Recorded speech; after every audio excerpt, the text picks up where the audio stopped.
আমার কবরই আমার জিন্দেগি। এই দুনিয়া হাসলেও মরে যাবেন, কাঁদলেও মরে যাবেন, সুখে থাকলেও মরে যাবেন, দুঃখে থাকলেও মরে যাবেন।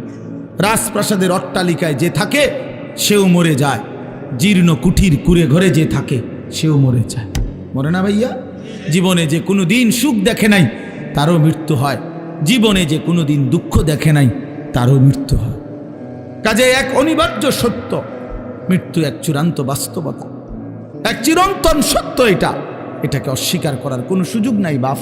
অতএব আমাদের উচিত আখেরাতের প্রস্তুতি নাও। আল্লাহ আমাদেরকে দৌলত দিছেন, ঈমান। আমরা পরিচয় দিতে পারি কমপক্ষে যে আমরা মুসলমান, এতটুকু এর দূর পরিচয় তো এই পৃথিবীর কত কোটি কোটি মানুষের নাই। জন্মসূত্রে কোনোদিন শোনে নাই কালেমা, কোনোদিন মুখ দিয়ে উচ্চারণ করে নাই লা ইলাহা ইল্লাল্লাহ। আমি এইবার গত বছর 24 সালে দিনাজপুরে এক চিল্লা সফরে ছিলাম, তাবলিগে, দাওয়াত তাবলিগের সফরে।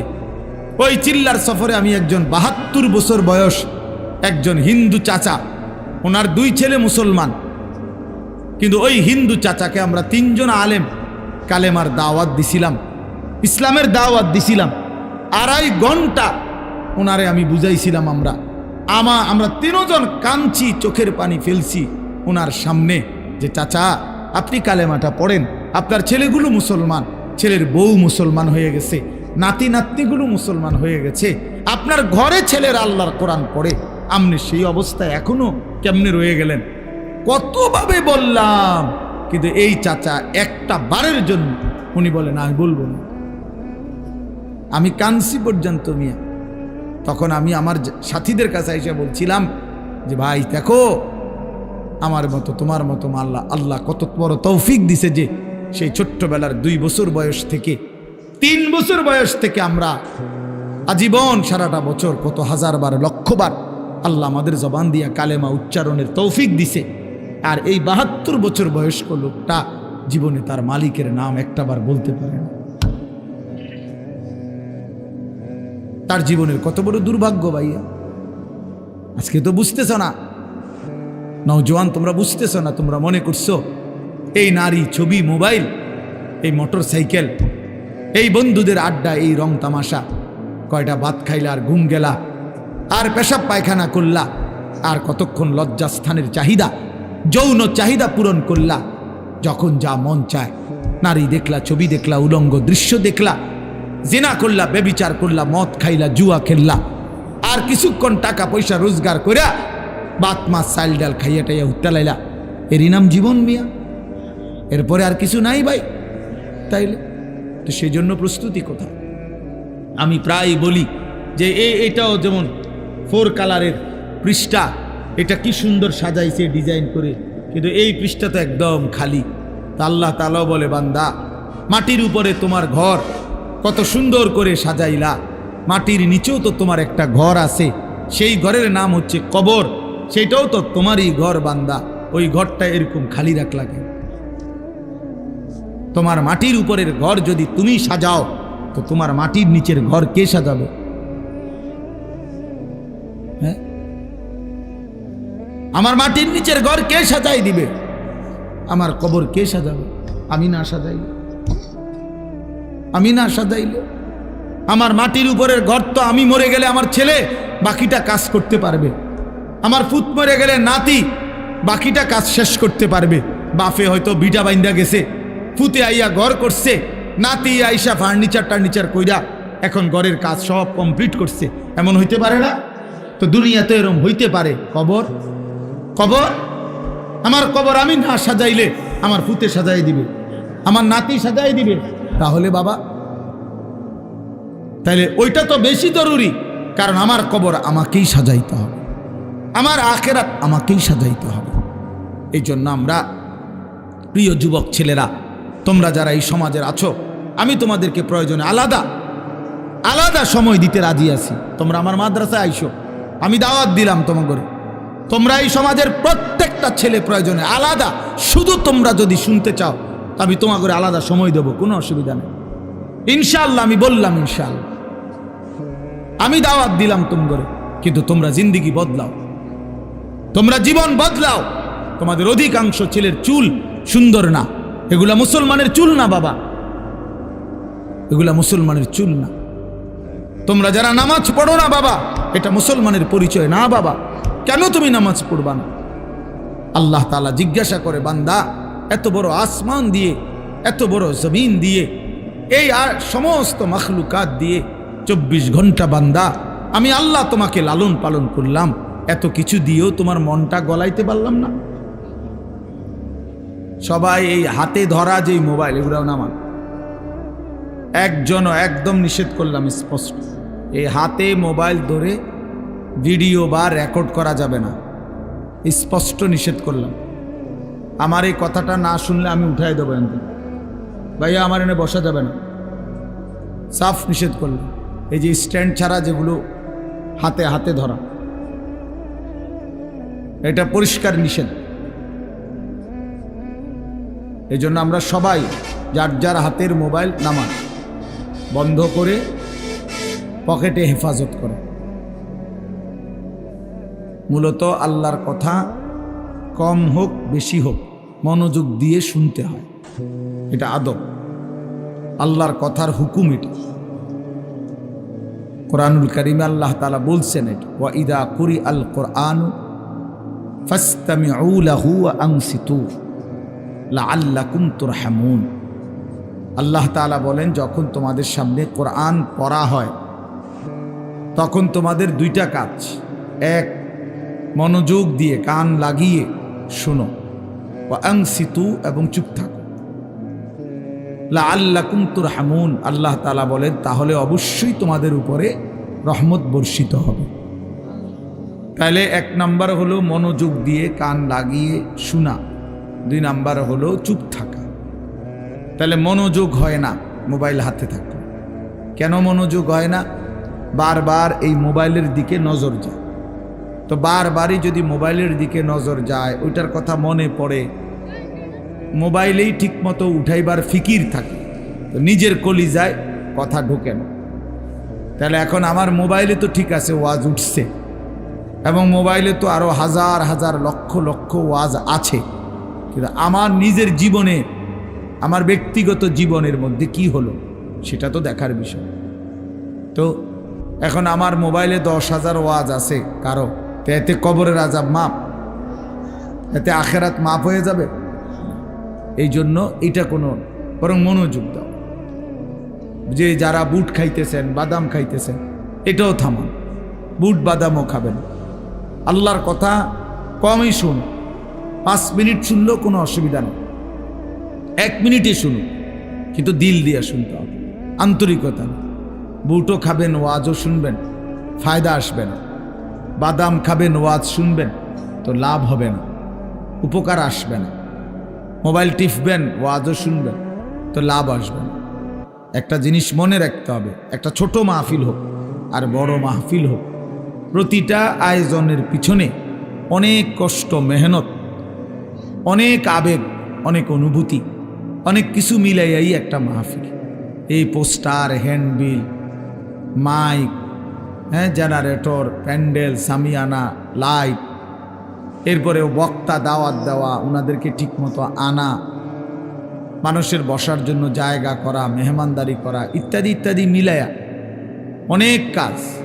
এরপরে কারো কাছ থেকে 5 টাকা, 10 টাকা, 50 টাকা একত্র করে করে এরপরে একটা মাহফিল। তাইলে এই এত কষ্টের আয়োজন, এত জনের থেকে এত কষ্ট করে আয়োজনের মাকসাদ কি? যে কিছু লোক বসে বসে বুট খাবে, বাদাম খাবে, কিছু চটপটি বিক্রি হবে, আর সবাই মোবাইলে 2টা ছবি উঠাবে, কতক্ষণ কথাবার্তা হই হুল্লুর করে চলে যাবে, এটাই মাকসাদ? বলেন ইনসাফ এটা? এটাই বিবেকের দাবি হয়? তাহলে এটা আমরা যে কেউ বুঝলে বুঝবো। ইনসাফের সাথে যদি ভাবি, তাহলে আমাদের ভাবা উচিত ছোট বড় প্রত্যেকটি মাহফিলের আয়োজনের মূল মাকসাদ আল্লাহর বান্দার জিন্দিগি পরিবর্তন। আমরা যে যেভাবে আছি, যে যেই অবস্থায় আছি, এই অবস্থার থেকে উত্তরণ করা, আরও আগে বাড়া, আখেরাতের দিকে আগে বাড়া, নেকির রাস্তায় আগে বাড়া, গুনাহের রাস্তায় পিছনে পড়া, গুনাহ ছেড়ে দেওয়া। আমাদের নবী সাল্লাল্লাহু আলাইহি ওয়াসাল্লাম বলছেন, ইরতাহালাতিদ দুনিয়া মুদবিরা, ওয়ারতাহালাতিল আখিরাতু মুকবিলা। নবীজি বলেন প্রতিনিয়ত দুনিয়া তোমাদের পিছনে যাচ্ছে, আখিরাত তোমাদের সামনে আসতেছে। প্রতি 1 ঘন্টা যাচ্ছে মানে দুনিয়া পিছনে যায়, আখিরাত আমার সামনে, কবর আমার সামনে আসতেছে। অতএব নবী সাল্লাল্লাহু আলাইহি ওয়াসাল্লাম বলেন ফাকুনু আবনা আল আখিরা ওয়ালা তাকুনু আবনা আদ দুনিয়া। অতএব উম্মত, তোমরা আখিরাতের সন্তান হও, দুনিয়ার সন্তান হইও না। অর্থাৎ এই ছেলে, অপদার্থ কোথাকার, নিষেধ করলাম না মোবাইলটা তুলতে, না এটা ফালতু কোথাকার। আবারও কয় হে বুঝে না, হে আরেকজনকে দেয় কেডা, আমরা সিরা খাই, আমরা বুঝি না। বেওকুফ কোথাকার। সাবধান, আমি নিষেধ করলাম বারবার। তোমার পছন্দ না হলে তুমি আনতে চলে যাও, আমি কি মানা করছি নাকি? এটা তো আমরা ভোটে দাঁড়াইছি না যে আমার যত বেশি লোক আসে ততই আমার লাভ, আমার ভোটার বাইরে বা আমাকে ইলেকশনে খারাইছি তো বলেন না তো। আর আমি কি কোনো মার্কা নিয়ে আসছি? তা আমার আল্লাহর কথা বলা দরকার। একজনই হোক, 10 জনই শুনুক, অসুবিধা কি? এটা কোনো সমস্যা না, কিন্তু মনোযোগ লাগবে, কম হোক বেশি হোক, উপলব্ধি লাগবে। এই জন্য দয়া করে প্রত্যেকেই মনোযোগ দিলে ভালো। তাহলে এই জন্য বললাম যে মূলত আমরা, আল্লাহর নবী সাল্লাল্লাহু আলাইহি ওয়াসাল্লাম বলেন যে উম্মত, দুনিয়া তোমার পিছনে যাচ্ছে, আখিরাত তোমার আগে বাড়ছে, সামনে তোমার আখিরাত। অতএব তুমি আখিরাতের সন্তান হও, দুনিয়ার সন্তান হইও না। অর্থাৎ শুধুই দুনিয়ার পরিচয়েই পরিচিত হইও না। মানুষ জানে শুধু একজন ডাক্তার, একজন ইঞ্জিনিয়ার, একজন ব্যারিস্টার, একজন চাকরিজীবী, একজন ব্যবসায়ী, একজন কুলি, একজন দিনমজুর, একজন সিএনজি ড্রাইভার, একজন অটো ড্রাইভার। এরকম কোনো একটা পরিচয় শুধু আপনার, তাহলে এটা তো দুনিয়ার পরিচয়। আখিরাতের পরিচয় কই? আখিরাতের পরিচয় কোথায়? আল্লাহর নবী সাল্লাল্লাহু আলাইহি সাল্লাম বলছেন আখিরাতের পরিচয় এই পরিচয়ে পরিচিত হও, লোকে যেন বলে লোকটা নামাজি, দিনদার, চরিত্রবান, মসজিদওয়ালা, মাদ্রাসাওয়ালা, কোরআনকে ভালোবাসে, দিনকে ভালোবাসে, আল্লাহকে ভালোবাসে, হালাল হারামের পার্থক্য মেনে চলে, আখলাক সুন্দর, কথা সুন্দর, চরিত্র সুন্দর। এই যে এই পরিচয়গুলো আল্লাহর নবী বলেন তোমার জীবনে যেন আসে। এইটুকু তোমার পরিচয় বানাও। তুমি আখিরাতের সন্তান হও, দুনিয়ার সন্তান হইও না, দুনিয়ার সন্তান হইও না। ওমা হাদিহিল হায়াতুদ দুনিয়া ইল্লা লাহবুন ওয়া লাইব। আল্লাহ বলেন বান্দা, দুনিয়ার জীবন শুধুই তামাশা, শুধুই খেলাধুলা, কিছুক্ষণের আয়োজন, কিছুক্ষণের মালা ঠোলা ঘটি বাটি, যেটা নিয়া তুমি তামসা করলা, খেলাধুলা করলা, খেলাধুলা করলা। ছোটবেলার মালা ঠোলা নিয়া আমরাও খেলছি, হ্যাঁ, ঘর বানাইছি, রান্না বান্না করছি, দেখছি হান্ডি পাতিল অনেক কিছুই ছিল।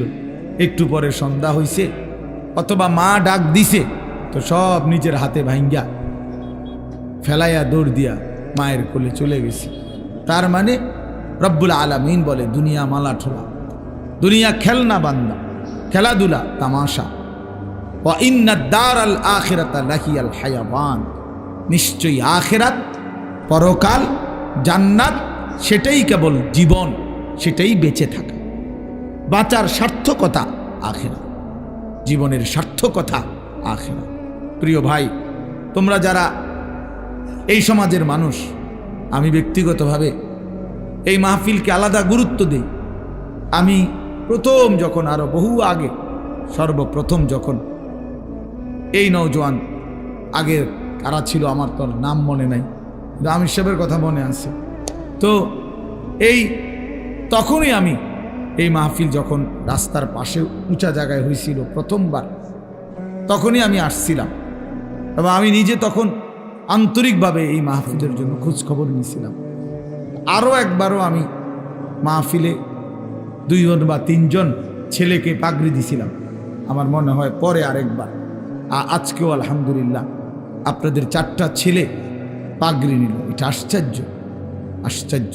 ওই ছেলেরা কই? আবার দাঁড়াও তো তোমরা, আবার দাঁড়াও তো বাপ, মাশাআল্লাহ, আল্লাহ তোমাদেরকে কবুল করেন। বসো বাপ। তো এই জন্য বললাম এটা আল্লাহ তাআলার অনেক বড় ইহসান, অনেক বড় মেহেরবান। আখিরাতের পরিচয়ে পরিচিত হয়েছে এরা হাফেজে কোরআন, তাহলে এটা আখিরাতের পরিচয় না? পরকালে এদের মা বাপ তারাও আখিরাতের পরিচয়, যে হাফেজে কোরআনের মা, হাফেজে কোরআনের বাবা, হাফেজে কোরআনের বাবা, এক আলেমের মা, এক আলেমের বাবা। এই জন্য বললাম আল্লাহ তাআলা আমাদেরকে বলছেন এটা, যে বান্দা তোমরা যদি বুঝো তাহলে তোমরা এটা বুঝে নিও, জীবন মানে আখিরাত, বেঁচে থাকা মানে আখিরাতের জন্য বেঁচে থাকা। আমাদেরকে আল্লাহ তাআলা এই পৃথিবীর হায়াত দিয়েছেন শুধুই আখিরাতের প্রস্তুতির জন্য। আপনারা যারা আছেন, আপনারা হয়তো বলবেন যে হুজুর আমরা সমাজের পিছিয়ে পড়া মানুষ, আমাদেরকে এই সমাজের কত মানুষ কতভাবে কদর করে না। না রে ভাইয়া, মানুষ কদর করে না করে এটা দেখার দরকার নেই। দুনিয়াতে সম্পদ পাইলেন বা না পাইলেন এটাও দেখার দরকার নেই। আমরা সমাজের সাধারণ মানুষ, এইটাও ভাবার দরকার নেই।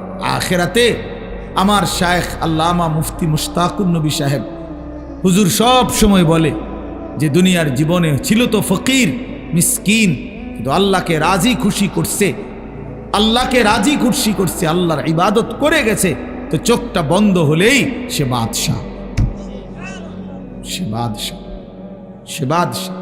কোরআন শরীফে আছে স্পষ্ট, ইন্নাল্লাযীনা আজরামু কানু মিনাল্লাযীনা আমানু ইয়াদহাকুন। আল্লাহ তাআলা বলে নিশ্চয়ই যারা নাফরমান, পাপী, অবাধ্য, তারা ইমানদার নেককারদেরকে দুনিয়ার জীবনে তাদেরকে দেখে দেখে হাসে, হাসে। হুজুর যায়, আরে অল্প বয়সে দাড়ি রেখে গেছে রে, আরে মানে আরে একেবারে বুজুর্গ দরবেশ, মানে এরকম কি টিটকারি, মানে হাসে, মস্কারি করে। ইদা মাররু বিহিম ইয়াতাগামাজুন, পাশে দিয়া গেলে টিটকারি করে, আঙ্গুল দিয়া তুলে ইঙ্গিত করে। আল্লাহ তাআলা বলেন ইযা ইনকালাবু ইলা আহলিহিম ইনকালাবু ফাকিহিন, পরিবারের বউ বাচ্চাদের সামনেও দিনদার শ্রেণীকে নিয়ে বিদ্রুপ করে। আল্লাহ বলেন আমি ওয়াদা দিলাম, মনে রাখো, ফালিয়াউমাল্লাযীনা আমানু মিনাল কুফফারি ইয়াদহাকুন। আল্লাহ বলেন আমি আল্লাহ ওয়াদা দিলাম, মোমেন আজ যারা যারা বিদ্রুপ করছে তোমাকে দেখে, আমি আল্লাহ ওয়াদা দিলাম সেদিন হাসরের দিন আমার ইমানদার নেককার বান্দা এসব বেঈমানকে দেখে হাসবে। ফালিয়াউমাল্লাযীনা আমানু মিনাল কুফফারি ইয়াদহাকুন, সেদিন আমার ইমানদার বান্দা হাসবে, সেদিন নেককার বান্দা হাসবে। সেদিন এই সমাজে যাকে দুর্বল মনে করছিল কিন্তু আল্লাহকে রাজি খুশি করছিল যে মানুষটা, তো সেদিন ওই হাসবে তাদেরকে দেখে, হাজার লক্ষ কোটি টাকাকে দেখে হাসবে। আলাল আরাইকি ইয়ানদুরুন। আল্লাহ বলেন আমার ইমানদার নেককার বান্দা জান্নাতের সিংহাসনের মধ্যে বসে জাহান্নামীর দৃশ্য, আযাবের দৃশ্য এখানে বসেই দেখতে থাকবে। ইয়ানজুরুন, দেখবে, দেখবে। আর কি বলবে? মজা করে বলবে জান্নাতি তখন, হাল সুবিবাল কুফফারু মা কানু ইয়াফআলুন। এই নাফরমান, সারা জিন্দেগি যা নাফরমানি করেছিলে আজকে তার বিনিময় পেয়েছো তো, পেয়েছো তো।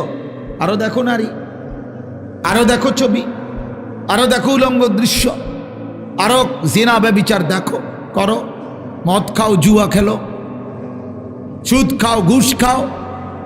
একটা সেজদা না দেওয়ার পরিণতি, আল্লাহর গোলামি করার না করার পরিণতি আজ কেমন লাগতেছে দেখো, দেখো। এভাবে বলবে। কোরআন শরীফে আছে জান্নাতি বান্দা বলবে আফামা নাহনু বিমাইতিন। জান্নাতি বলবে হে জাহান্নামী নাফরমান, মনে রাখিস বেটা, আর কোনোদিন তোরও মৃত্যু হবে না, আমারও মৃত্যু হবে না। তার মানে আমি জান্নাতি, আমারও মরণ নাই, তুই জাহান্নামী, তোরও মরণ নাই। অতএব আমার জান্নাতের সুখ এটাও শেষ হবে না, তোর জাহান্নামের দুঃখ এটাও শেষ হবে। এই দুনিয়ায় যে হাসে হতে পারে কিছু সময় পরে সে কাঁদবে, এই দুনিয়ায় যে কাঁদে হতে পারে 10 দিনের মাথায় সে হাসবে। আজকে যে সুখে আছে কালকে হয়তো সে দুঃখে আছে, কালকে আজকে যে দুঃখে আছে হতে পারে কালকে সে সুখে আছে। দুনিয়া তো অবস্থা বদলায়। ও তিলকাল আইয়ামু নুদাভিলুহা বাইনান নাস, আল্লাহ বলেন আমি মানুষের মাঝে অবস্থা বদলাই দুনিয়ায়, কিন্তু আখেরাতে বদলাবে না। আখেরাতে কি হবে না ভাইয়া? এই জন্য তোমরা যারা ছেলেরা আছো, তোমরা নিজেরে আরেকবার ভাবতে শিখো। তুমি মুসলমান, তুমি মানুষ, তুমি মানুষ। এই সমাজ মূল্যায়ন করুক বা না, এই সমাজ ওলামায়ে কেরামকেও মূল্যায়ন করে না, এই সমাজ ইমামকেও মূল্যায়ন করে না, এই সমাজ মুয়াজ্জিনকেও মূল্যায়ন করে না। কথার কথা যারা করে না, তো তাই বলে কি ইমামের মর্যাদা কমে গেছে? মুয়াজ্জিনের মর্যাদা কমে গেছে? বেতন ৮,০০০ টাকা, তো কি ১০,০০০ টাকা তো মানুষ মূল্যায়ন করে নাই, তো এত অসুবিধা কি? এত অসুবিধা কি? এই জন্য আমি অনুরোধ করলাম, প্রথম কথা আমরা প্রত্যেকেই এটা ভাবা উচিত। দুনিয়া দিয়ে হিসাব মিলাইলে হইতো না, দুনিয়ার লাভ লোকসান দুনিয়ার দিয়া হিসাব মিলাইলে হবে। দুনিয়াতে এই কেউ সম্মানী, আবার সময়ের ব্যবধানে সে হয়ে যায় চূড়ান্ত ঘৃণিত, চূড়ান্ত ঘৃণিত। হ্যাঁ হ্যাঁ, এই জন্য আমরা প্রত্যেকেই ভাইয়া আমাদের জিন্দিগি আখেরাত। কোরআনুল কারীমের মধ্যে আল্লাহ তাআলা বলছেন এটা, ওয়া ইন্না দারাল আখিরাতা লাহিয়াল হাইওয়ান, বান্দা আখিরাতই হচ্ছে জীবন। তুমি যদি মনে করো আমি বুঝি নাই, হুজুর আমি সহজ সরল মানুষ, সাধারণ মানুষ, আমি বুঝি নাই, না রে ভাইয়া, খোদার কসম, না বুঝলেও মৃত্যু হবে, না বুঝলেও মরে যাইতে হবে। বলে আমি বুঝি নাই হুজুর, আমি খেয়াল করি নাই, বিষয়টা যে এত সিরিয়াস আমি মনে করি নাই, কবরের আযাব যে এমন ভয়ানক আমি এটা ভাবতে পারি নাই।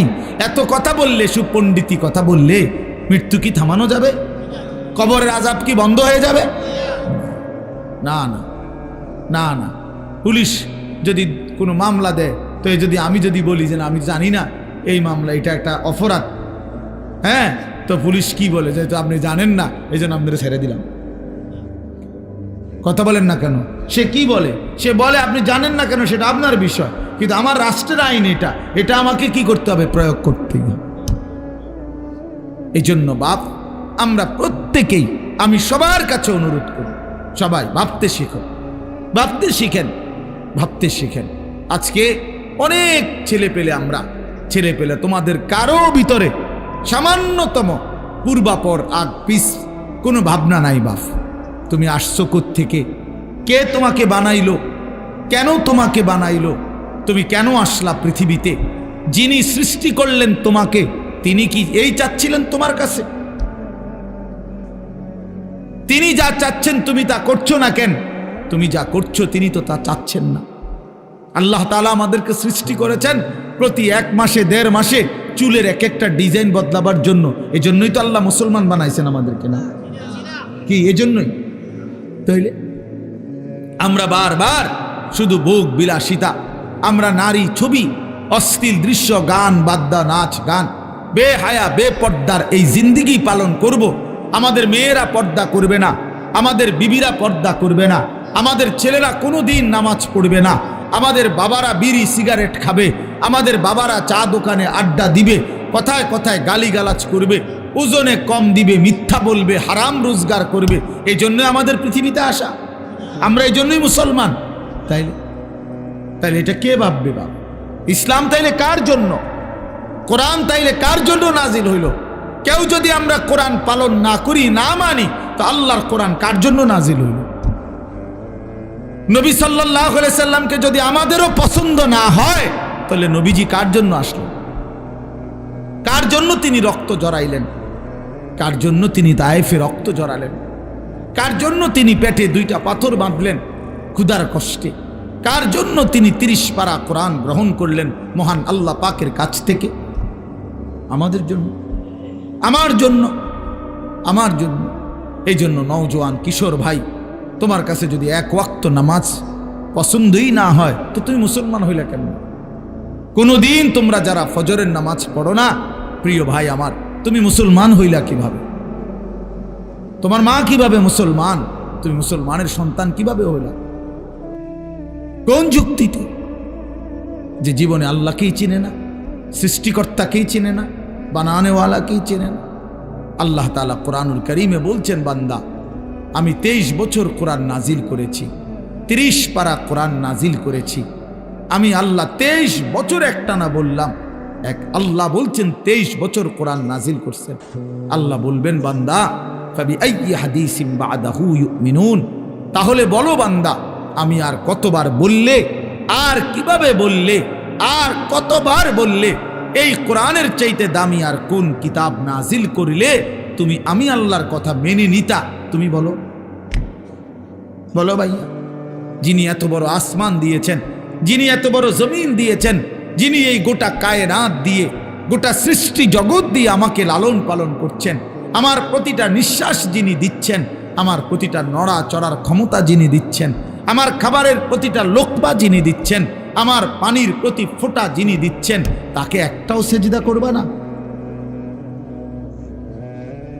তাকে সেজদা করবা না ভাইয়া?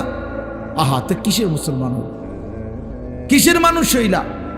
সেজদা বিহীন, যার কপালে সেজদা নাই, প্রিয় ভাই মনে রাখো, সে মানুষ না। সেজদা বিহীন সে মানুষ হয় না, সে জানোয়ার। সে জানোয়ার, ওইটা আস্তা জানোয়ার, আস্তা জানোয়ার। কোরআন কারীমে আল্লাহ তাআলা বলছেন ওয়াত্তাবা হাওয়াহু ফামাসালুহু কামাসালিল কালব, যে মনের ইচ্ছা মতো চলে। কেন নামাজ পড়ো না? তোমার মন চাইছে। কেন সারা দিন রাত মোবাইলে নারী দেখো, ছবি দেখো, নর্তকী দেখো, উলঙ্গ দৃশ্য দেখো? তোমার মন চাইছে। কেন চুলের এই ডিজাইন করছো তোমরা? বলো বাবা, এগুলা মুসলমানের চুল? একটা ছেলে বলো, একটা ছেলে দাঁড়ায় বলো, এই জানোয়ারের চুল কেন রাখলা? এই বেঈমানের চুল কেন রাখলা? এ তো বেঈমানের চুল। তুমি মুসলমান, নিজের পরিচয় ভুলে গেলা কেন? আত্মপরিচয় ভুলে গেলা কেন? আরে নিজের পরিচয় যে জানে না তারে তো মানুষ লাওয়ারিশ বলে, বেওয়ারিশ বলে বেটা, বেওয়ারিশ বলে বেটা। তোর আত্মসম্মান কই বেটা? কেমনে ভুলে গেলি তোর মা মুসলমান? কেমনে ভুলে গেলি তোর বাবা মুসলমান? কোন ইহুদির বাচ্চার সন্তান তো তুমি না, তাহলে ইহুদির চুল রাখলা কেন? কোন খ্রিস্টানের বাচ্চার সন্তান তো তুমি না, তো খ্রিস্টানের মতো চুল রাখলা কেন? কোন বেঈমানের মতো চুল রাখলে? এই যে ঝাঁকড়া চুল, এদিকে কাটা, এদিকে কাটা, এদিকে কাটা, এই যে বিশ্রী, সামনে এদিকে বাড়ানো, এ তো বেঈমানের চুল বেটা, এ তো কাফের মুশরিকের চুল। এখন ঢাইকা লাভ নাই। আমার সামনে ঢাইকা কি করবা? আমার সামনে ঢাইকা করবা কি মিয়া? আমি কি এটা, আমি কি বিচারে বসি তোমার এখানে? কথা বলো বাপ, ইনসাফ করো। আমি এখন বিচারে বসছি এখানে, তো আমি কি আদালত? এটা তাহলে তোমার কাছেও আমি ঠেকানা, আমার কাছেও তুমি ঠেকানা।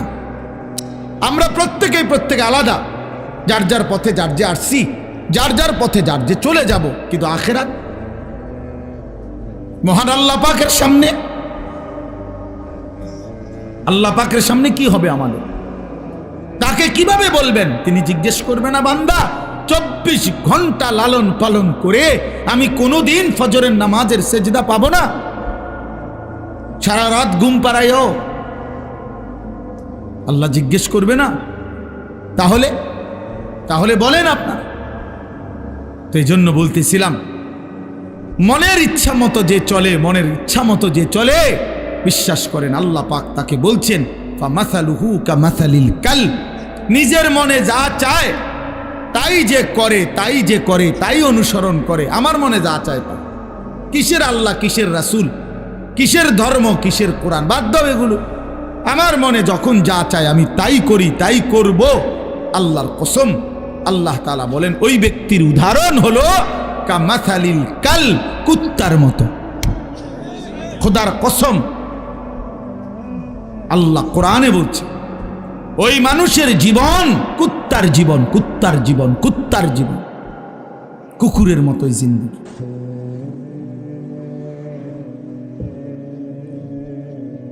কুকুরের জীবন এটা, এই জীবন কুকুরের জীবন। কোরআন শরীফের শব্দ ভাই, তোমাকে ওই ছাত্র যারা মাদ্রাসায় পড়ে তা করে জিজ্ঞাসা করো কালবুন অর্থ কি। তাহলে এই জিন্দিগি কুত্তার জিন্দিগি, যে জিন্দিগি সেজদা নাই, সে জিন্দিগি নারী, ছবি, অস্থিরতা, জিনা, ব্যভিচার, বেপর্দা, বেহায়া, হ্যাঁ, নাচ গান, আনন্দ ফুর্তি, এটা জীবন হইল মিয়া? এটা জীবন? কার থেকে শিখছেন এটা? কেন ভুলে গেলেন আল্লাহ নবী সাল্লাল্লাহু আলাইহি সাল্লামের বিধান? নবীজি সাল্লাল্লাহু আলাইহি সাল্লাম বলছেন আল গিনা রুকিয়াতুজ জিনা, নবীজি বলছে গান বাদ্য এটা জিনা এবং ব্যভিচারের তাবিজ। তাবিজ বুঝেন না? তাবিজ অর্থাৎ যেখানেই গান বাদ্য হয় সেখানেই জিনা ব্যভিচার হয়, নারী পুরুষের অবাধ মেলামেশা হয়। গানের ওই পিঠে, নাচের ওই পিঠে বাদ্য যখন টুং টুং টুং টুং করে বাজে, বাদ্যের ওই পিঠে জিনা আছে, ব্যভিচার আছে, ব্যভিচার আছে। আল্লাহর নবী সাল্লাল্লাহু আলাইহি ওয়াসাল্লাম বলছেন ইস্তিমাউল মালাহি মাসিয়াতুন। নবীজি বলছে গান শোনা গুনাহ, গুনাহ, গুনাহ। আল জুলুসু আলাইহা ফিসকুন, এবং গানের মজলিসে বসা এটা কবিরা গুনাহ, ফাসিক, প্রকাশ্য পাপী। ওয়াত-তালাজ্জুযু বিহা কুফরুন। প্রিয় ভাই শুনো মিয়া, আল্লাহর নবী বলছেন গান শুনে মজা মারা, স্বাদ এরকম করে আরে ডোলের লরের এমন করে তাল দেয়, ঠ্যাঙালগি দেয়, আরে করছে কিরে, কইলু কিরে, এই যে এগুলা কি মানে কি মজা নিচ্ছে, কি নিতেছে বলেন? স্বাদ নিতেছে। আল্লাহর নবী বলছে ওয়াত-তালাজ্জুযু বিহা, গান শুনে এই মজা পাওয়া এটা কুফরি, কুফরি বেটা, এটা ঈমান চলে যায়। নাউযুবিল্লাহ, কি জঘন্য বিষয়, কি জঘন্য বিষয়। আপনারা ফিরতে হবে, ফিরতে হবে, নিজেদের আত্মপরিচয় ঠিক করতে হবে ভাইয়া। শুধু শুনছি আমার বাপ দাদা মুসলমান ছিল, এতটুকুই যথেষ্ট। আমার মনে আছে আমি প্রথম যে বছর আপনাদের এই বেদে সমাজের মাহফিলে আসছিলাম, আমি সেই বছরই মনে করাই দিছিলাম যে আপনারা যারা সাপের খেলা দেখান, মনে আছে, ভুলে গেলে চলবে না যে এটা আমাদের জিন্দিগি না, বরং আমরা ইমানদারের বংশধর। ইমানদার হযরত মূসা আলাইহিস সালামের জামানায় আপনার যেই জাদুকররা আপনার, তারা তো সাপ দিয়েই খেলা দেখাইছিল, তারা তো কালেমা পড়ে মুসলমান হয়েছিল মূসা নবীর জামান, হয় নাই কালেমা পড়ে মুসলমান? তাইলে তাইলে নিজেদেরকে দুর্বল, নিজেদেরকে এমনি ভাবেন যে আমরা দুর্বল, এমনি গুনার বেলায় তো সব করতেছেন। হ্যাঁ, কি ব্যাপার? আপনি দুর্বল হইলে মিশা কথা কনকা কথা বলেন না কেন? দুর্বল হইলে নাচ গান করেন কেন? গান বাদ্য বাজান কেন? দুর্বল হইলে আপনাদের বোনেরা মেয়েরা বেপর্দা হবে কেন? আমরা মুসলমান, বলেন আপনারা মুসলমান কিনা বলেন? বলেন সবাই মুসলমান কিনা বলেন? তাইলে আমরা মুসলমান হলে আমাদের আল্লাহ আছে, আমাদের রসুল আছে, আমাদের কোরআন আছে, আমাদের ধর্ম আছে। আমরা মুসলিম, আমরা পাগল না, ছাগল না, আমরা মাতাল না, আমাদের ইজ্জত আছে, সম্মান আছে। আল্লাহর নবী সাল্লাল্লাহু আলাইহি ওয়াসাল্লাম বলছেন, একদিন কাবা ঘরের দিকে তাকাইয়া নবী বলছে, কাবা, আল্লাহর ঘর, কাবা ঘরের দিকে তাকায় বলছে যে কাবা তোমার অনেক সম্মান, তোমার অনেক ইজ্জত, কিন্তু আল্লাহর নবী বলেন, হে কাবা, মনে রেখো আমার এক ইমানদারের সম্মান তুমি কাবার চাইতেও কোটি গুণে বেশি। খোদার কসম, হাদিস নবীজি বলছে কাবা তোমার চাইতে দামি, আমার ইমানদারের ইজ্জত, আমার ইমানদারের সম্মান কাবার চাইতে দামি। আল্লাহ কোরআনে বলছেন ওয়ালা আবদুম মুমিনুন খায়রুম মিন মুশরিকিন ওয়ালাউ আ'জাবাকুম। আল্লাহ বলছে মুশরিক, বেঈমান, কাফের যত বড়ই মনে হোক, 10টা পৃথিবীর মালিক হোক, একেবারে 7 সমুদ্র 13 নদীর মালিক হোক, পৃথিবীর সব সম্পত্তির মালিকও যদি হয়, মুশরিক, কাফের, বেঈমান, খোদার কসম আল্লাহ কোরআনে বলে তার চাইতে একজন ইমানদার গোলাম, কৃতদাস, সে খায়রুন, সে উত্তম, উত্তম, উত্তম। ওয়ালা আবদুম মুমিন খায়রুম মিন মুশরিক। একটা গোলাম সে কৃতদাস হোক, তো তুমি তো কৃতদাস না, তুমি কারো গোলাম, তুমি কোনো মানুষের কৃতদাস, তাইলে তুমি নিজেকে দুর্বল ভাববা কেন? আল্লাহ তাআলা তো বলছে একটা কৃতদাসও যদি হয় কিন্তু ঈমান থাকে, সে পৃথিবীর সমস্ত বেঈমানের চাইতে দামি, বেঈমানের চাইতে দামি। আল্লাহ কোরআনে বলছেন ইন্নামাল মুশরিকুনা নাজাস, সমস্ত মুশরিক বেঈমান, নাপাক, নাজাসুন, নাপাক। অতএব আমি মনে করাই দিলাম নিজেদের বিবেক জাগায় দেওয়ার জন্য বললাম, আমরা প্রত্যেকেই ভাবতে হবে আমার আখিরাতি জিন্দেগি, আমার কবরই আমার জিন্দেগি। এই দুনিয়া হাসলেও মরে যাবেন, কাঁদলেও মরে যাবেন, সুখে থাকলেও মরে যাবেন, দুঃখে থাকলেও মরে যাবেন। রাজপ্রাসাদের অট্টালিকায় যে থাকে সেও মরে যায়, জীর্ণ কুঠির কুড়ে ঘরে যে থাকে সেও মরে যায়। মরে না ভাইয়া? জীবনে যে কোনো দিন সুখ দেখে নাই তারও মৃত্যু হয়, জীবনে যে কোনো দিন দুঃখ দেখে নাই তারও মৃত্যু হয়। কাজে এক অনিবার্য সত্য, মৃত্যু এক চূড়ান্ত বাস্তবতা, এক চিরন্তন সত্য। এটাকে অস্বীকার করার কোনো সুযোগ নাই বাপ। অতএব আমাদের উচিত আখেরাতের প্রস্তুতি না। আল্লাহ আমাদেরকে দৌলত দিছেন, ঈমান। আমরা পরিচয় দিতে পারি কমপক্ষে যে আমরা মুসলমান, এতটুকু এর দূর পরিচয় তো এই পৃথিবীর কত কোটি কোটি মানুষের নাই। জন্মসূত্রে কোনোদিন শোনে নাই কালেমা, কোনোদিন মুখ দিয়ে উচ্চারণ করে নাই লা ইলাহা ইল্লাল্লাহ। আমি এইবার গত বছর 24 সালে দিনাজপুরে এক চিল্লা সফরে ছিলাম, তাবলিগে, দাওয়াত তাবলিগের সফরে। ওই চিল্লার সফরে আমি একজন 72 বছর বয়স একজন হিন্দু চাচা, ওনার 2 ছেলে মুসলমান, কিন্তু ওই হিন্দু চাচাকে আমরা 3 জন আলেম কালেমার দাওয়াত দিছিলাম, ইসলামের দাওয়াত দিছিলাম। 2.5 ঘন্টা ওনারে আমি বুঝাইছিলাম। আমরা 3 জন কাঁদছি, চোখের পানি ফেলছি ওনার সামনে, যে চাচা আপনি কালেমাটা পড়েন, আপনার ছেলেগুলো মুসলমান, ছেলের বউ মুসলমান হয়ে গেছে, নাতি নাতনিগুলো মুসলমান হয়ে গেছে, আপনার ঘরে ছেলের আল্লাহর কোরআন পড়ে, আপনি সেই অবস্থায় এখনো কেমনে রয়ে গেলেন? কতভাবে বললাম, কিন্তু এই চাচা একটা বারের জন্য উনি বলে না, আমি বলবো না। আমি কানসি পর্যন্ত মিয়া। তখন আমি আমার সাথীদের কাছে এসে বলছিলাম যে ভাই দেখো, আমার মতো তোমার মতো আল্লাহ কত বড় তৌফিক দিছে যে সেই ছোট্টবেলার 2 বছর বয়স থেকে 3 বছর বয়স থেকে আমরা আজীবন সারাটা বছর কত হাজারবার লক্ষবার আল্লাহ আমাদের জবান দিয়া কালেমা উচ্চারণের তৌফিক দিছে। আর এই 72 বছর বয়স্ক লোকটা জীবনে তার মালিকের নাম একটাবার বলতে পারে না। তার জীবনের কত বড় দুর্ভাগ্য ভাইয়া।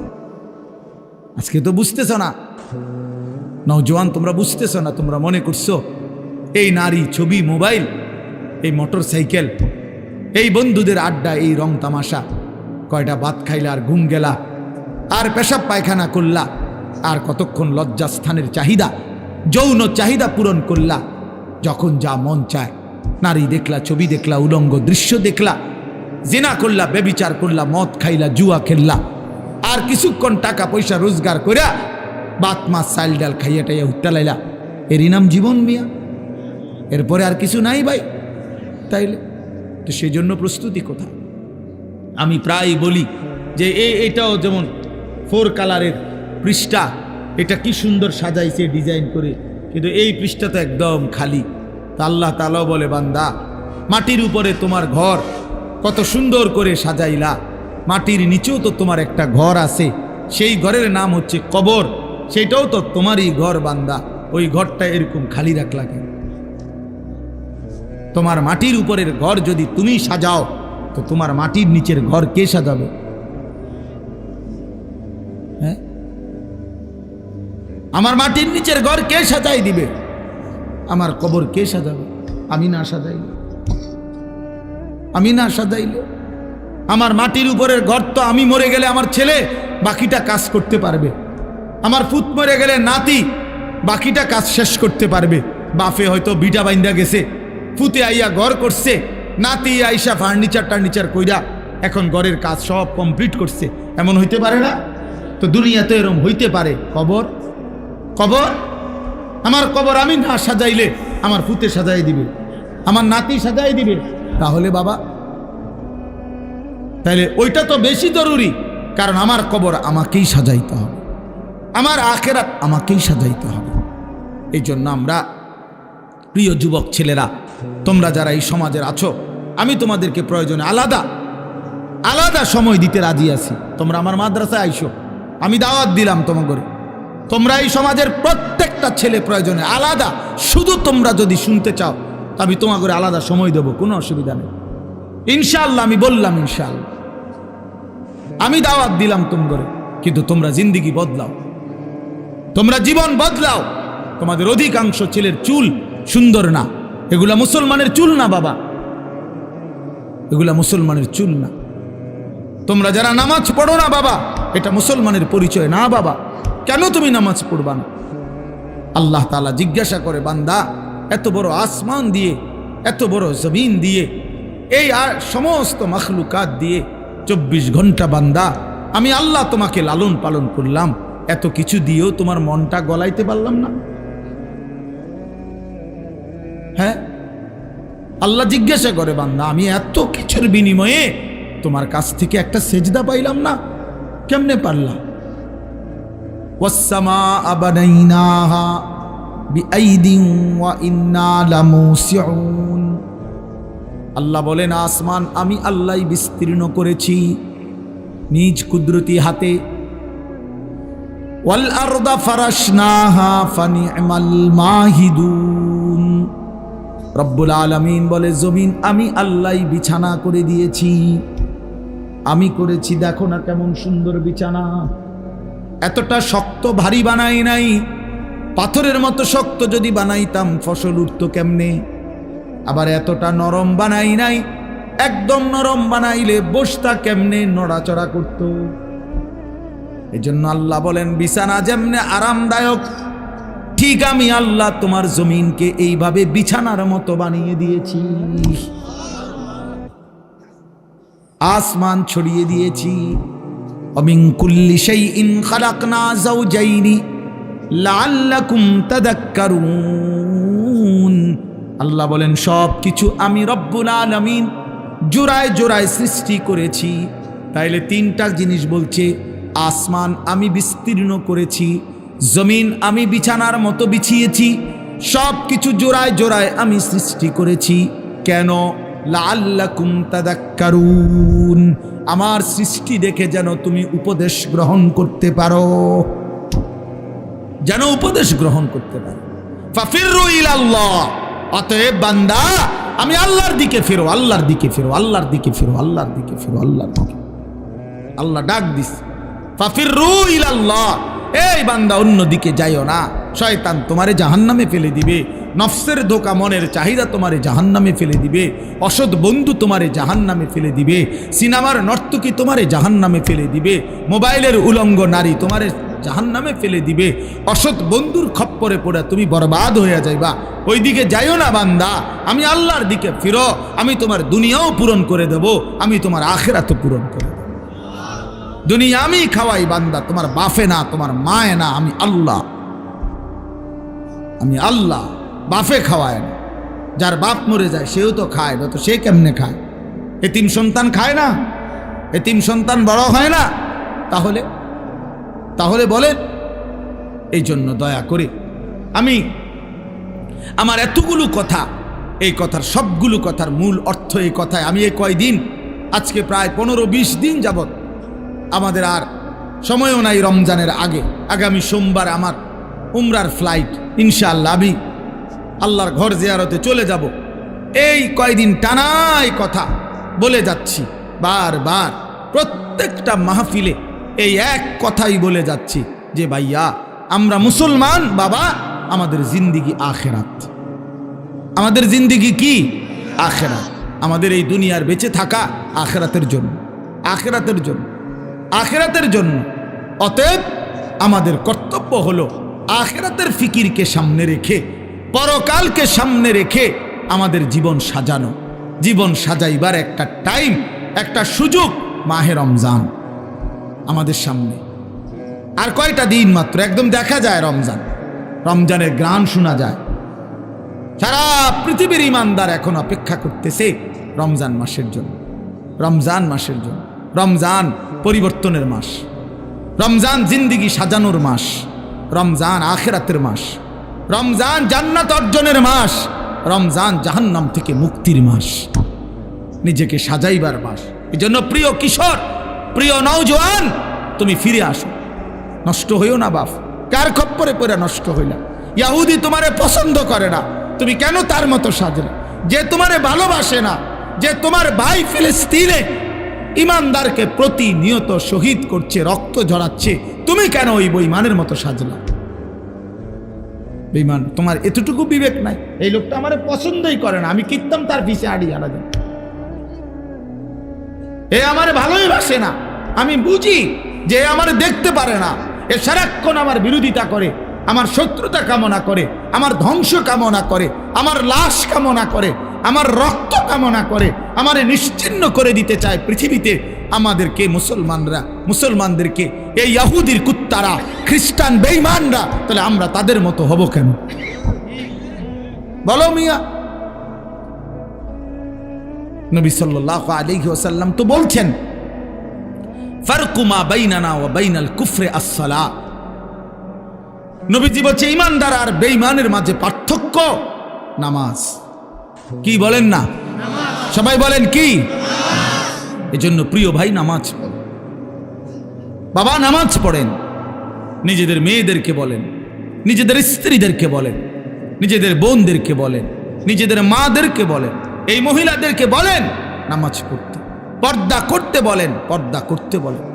আপনারা ঘুরে দাঁড়ান, আপনারা আপনাদের জিন্দেগি সুন্দর করেন, আপনারা কর্ম করেন, কোনো অসুবিধা নাই, কর্মের ময়দানে হালাল উপার্জন যেটা সেটাই করেন, সেটাই করেন, আবার আখিরাতের ফিকির করেন। আমার শায়েখ আল্লামা মুফতি মুশতাকুর নবী সাহেব হুজুর বলে, আমাদের জিন্দেগির দুইটা অংশ, একটা দুনিয়া আর একটা আখিরাত। দুনিয়ার জন্য আমরা করব কর্ম, আখিরাতের জন্য আমরা করব ধর্ম।